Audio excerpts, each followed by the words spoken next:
To warn ship for underwater rocks, a lighthouse spread a red colored light over a sector of an angle of 80 degree to the distance of 16.5 kilometre. Find the area of the sea over which the ship are born. ठीक हो गया.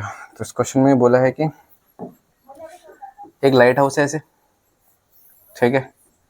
इस light house से तुमने जो है वो light भेजनी है. अब यहाँ से जैसे ये मान लो यहाँ से लाइट हाउस से लाइट निकल रही है, ठीक है. अब तुम्हें पता होना चाहिए कि जो लाइट हाउस है तुम्हारा वो ऐसी लाइट फेंक सकता है इतना ही. कभी मूवी में देखा हो, है ना. ये लाइट हाउस कभी ऐसे थोड़ी करता है कि अपने पाँव घुटनों में भी लाइट फेंकेगा ऐसे. तो ये लाइट हाउस यहाँ से ऐसे और यहाँ से यहाँ तक ऐसे चलेगा. तो एक हिस्सा लाइट हाउस का यहाँ हो गया, ऐसे दूसरा हिस्सा भी होगा लाइट हाउस का. तो दूसरा हिस्सा मैंने ऐसे बना दिया.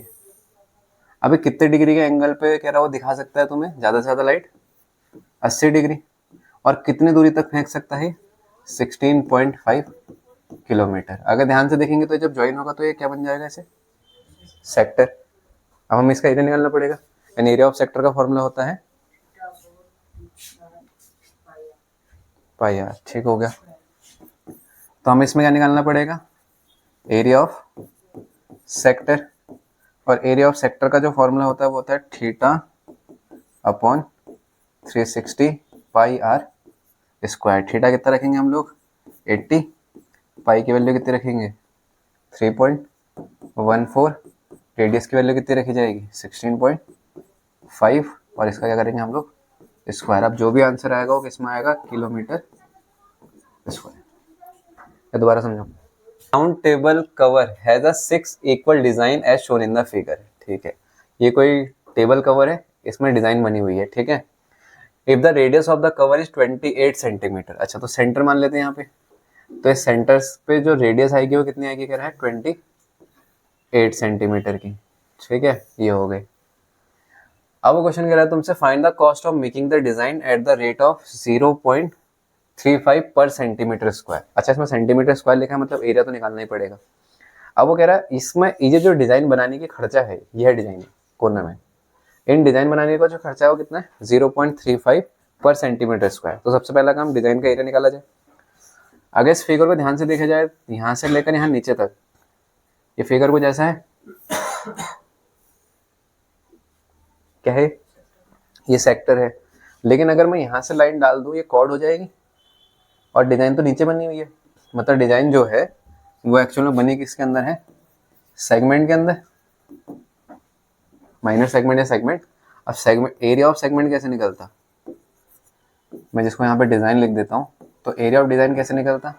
Area of sector minus area of triangle. सबसे पहला काम एंगल निकालने का. कितने हैं इसमें हिस्से? 1 2 3 4 5 और सारे बराबर है. तो इसका मतलब टोटल एंगल कितने का हुआ? 360. एक बंदे को कितना एंगल मिलेगा? ठीक हो गया.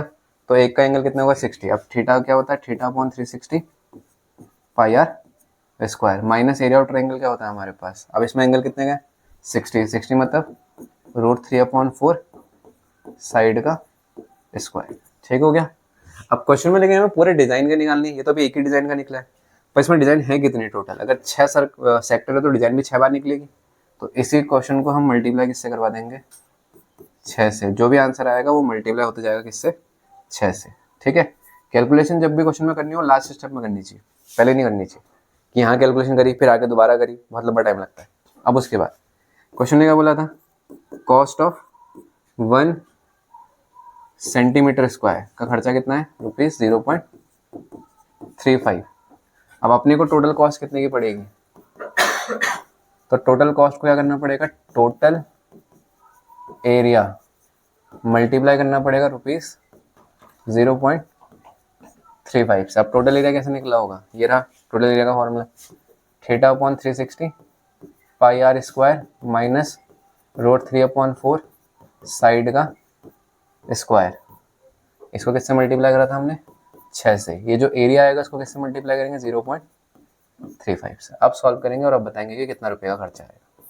पहले अंदर ब्रैकेट सॉल्व कर लेंगे, अंदर जो भी आएगा, फिर बाहर किससे मल्टीप्लाई कर देंगे. ठीक हो गया. अब थीटा कितना रखा जाएगा क्वेश्चन में? 60, थीटा की कोई दिक्कत है नहीं, पाई की वैल्यू की कोई दिक्कत है नहीं। रेडियस कितनी है इस क्वेश्चन में बोली गई है कि जो डिज़ाइन है उसमें रेडियस कितनी है 28 सेंटीमीटर, तो रेडियस में 28। अच्छा, जो साइड होगी स्क्वायर, जो ट्राइंगल है उसकी साइड भी कितनी यूज़ की जाएगी, जो रेडियस होती है वही साइड बनती है, तो वो कितनी यूज़ की जाएगी 28। तो दोबारा समझो इस चैप्टर का। Take the correct answer in the following. Area of a sector जिसका एंगल पी है, ठीक है, एरिया ऑफ सेक्टर का फॉर्मूला पता होना चाहिए था। एरिया ऑफ सेक्टर क्या होता है, theta upon 360 into pi r. अब थीटा कितना है कह रहा हूँ, एंगल पी हो गया, ठीक हो गया, रेडियस कितनी होगी आर होगी। क्या ये आंसर मैच कर रहा है किसी से, डी ऑप्शन में मैच कर रहा है पहले, कैसे वहाँ मैच कर रहा है, तो फिर इससे तो मैच हो नहीं रहा, इससे भी नहीं हो रहा, इससे भी नहीं हो रहा, क्योंकि 180 है नहीं ऑप्शन में, मतलब ये बनता ही नहीं। और देखो ये दोनों तो वैसे ही गलत हो जाते क्योंकि स्क्वायर नहीं लगा इन दोनों में, तो वैसे ही गलत है। एक काम करते हैं, इसको 2 से मल्टीप्लाई करते हैं। अगर इसको 2 से मल्टीप्लाई करूँगा तो कितना हो जाएगा 720। पर मैथ्स में तो गलत है ना कि नीचे 2 से मल्टीप्लाई कर दी, नीचे करी तो फिर ऊपर भी करना पड़ेगा, तो ऊपर किससे मल्टीप्लाई करेंगे 2 पाई, ठीक हो गया। अब जब हमने ऊपर नीचे 2 से मल्टीप्लाई करी तो कोई ऑप्शन मैच कर गया, ऐसा हो गया।